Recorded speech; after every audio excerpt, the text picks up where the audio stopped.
Me advirtió el maestro Ricardo Sevilla que quería dejar la víbora chillando al exhibir la miseria de Raimundo Rivapalacio.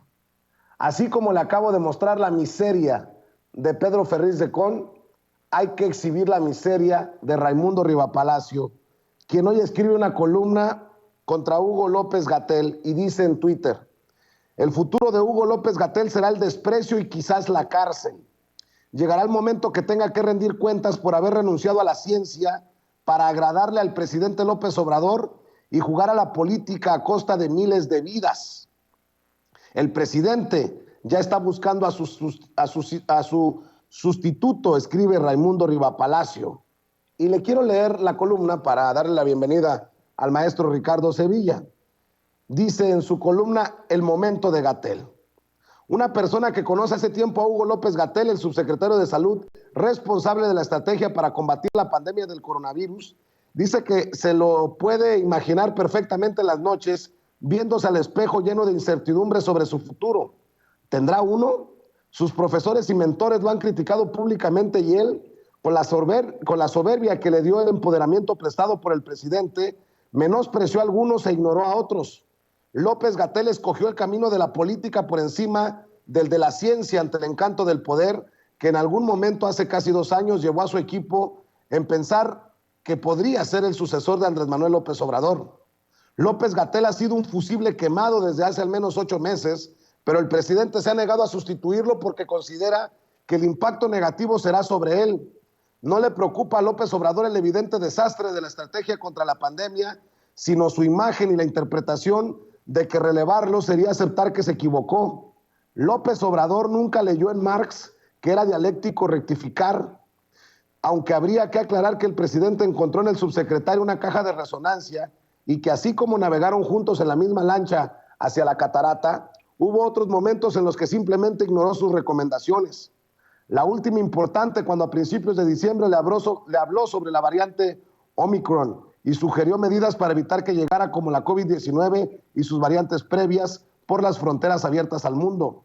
López Obrador ni siquiera quiso escucharlo y atajó varias veces sin que pudiera terminar sus argumentos para decirle que ni pararía la actividad económica ni cerraría las fronteras. El resultado lo tenemos ahora. El presidente volvió a infectarse del coronavirus, pasando a ser parte de la estadística sanitaria que esta semana rompió los niveles históricos de contagios, incluido un incremento de contagios en los menores y una escalada en la saturación de hospitales.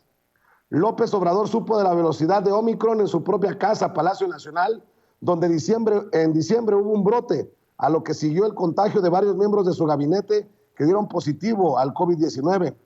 Pudo haber sido peor, sin duda. En una reunión a principios de diciembre, López-Gatell convenció al presidente que no era necesario aplicar un refuerzo en ningún grupo de edad y que eso debería comenzar en la primavera. Argumentaba que no había suficiente evidencia científica que probara su conveniencia y así hubiera sido, salvo que el secretario de Relaciones Exteriores, Marcelo Ebrard, que habló al final con el presidente y lo persuadió de lo contrario. El refuerzo ha ayudado a reducir la presión sobre el sistema de salud y a limitar las muertes. López-Gatell no ha sido un zar del coronavirus ambivalente, como pudiera sugerir su postura frente al tsunami que vio venir con Omicron.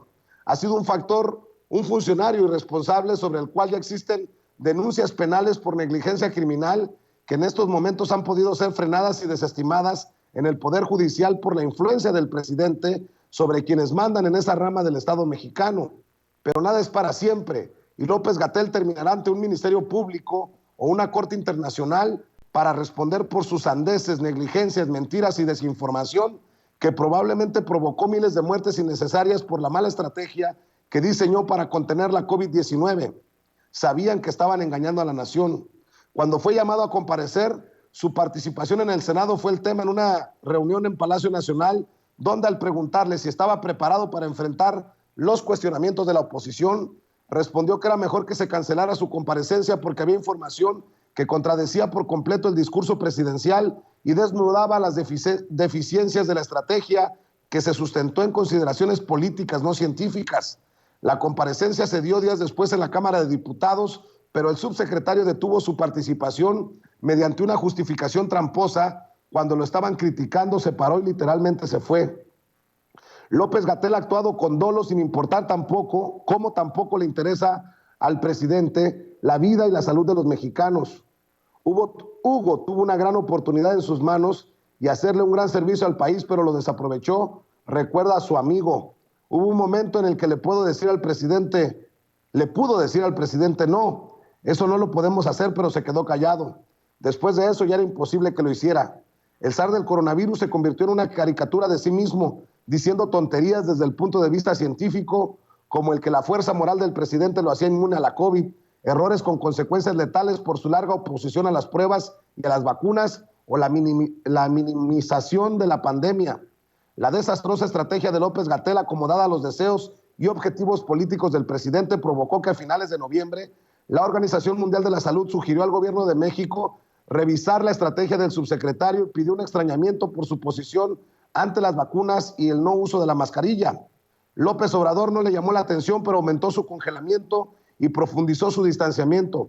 Públicamente era todo lo contrario. López Obrador hablaba bien de él en las mañaneras, aunque él al mismo tiempo le había apagado los reflectores y de alguna manera cortado la locuacidad. Los dos López no han cambiado, siguen diciendo mentiras, como que México era el país donde menos muertes había dejado la COVID-19 o equiparar la variante Omicron a una gripa. Pero si los dos López bailan tango, no son iguales. Uno tiene repulsión a la ciencia, exuda prejuicios e ignorancia, mientras que el otro es un adulador que se traicionó a sí mismo. El presidente ya está buscando a su sustituto, lo que no significa que López-Gatell está en la puerta de salida, pero sí que la gracia para con él ya se acabó. Hágame usted el pinche favor. De un periodista que conoció a Genaro García Luna, por ejemplo, ¿no? Y que nunca publicó algo similar con adjetivos como los que usa contra López Obrador y contra López-Gatell. Pero para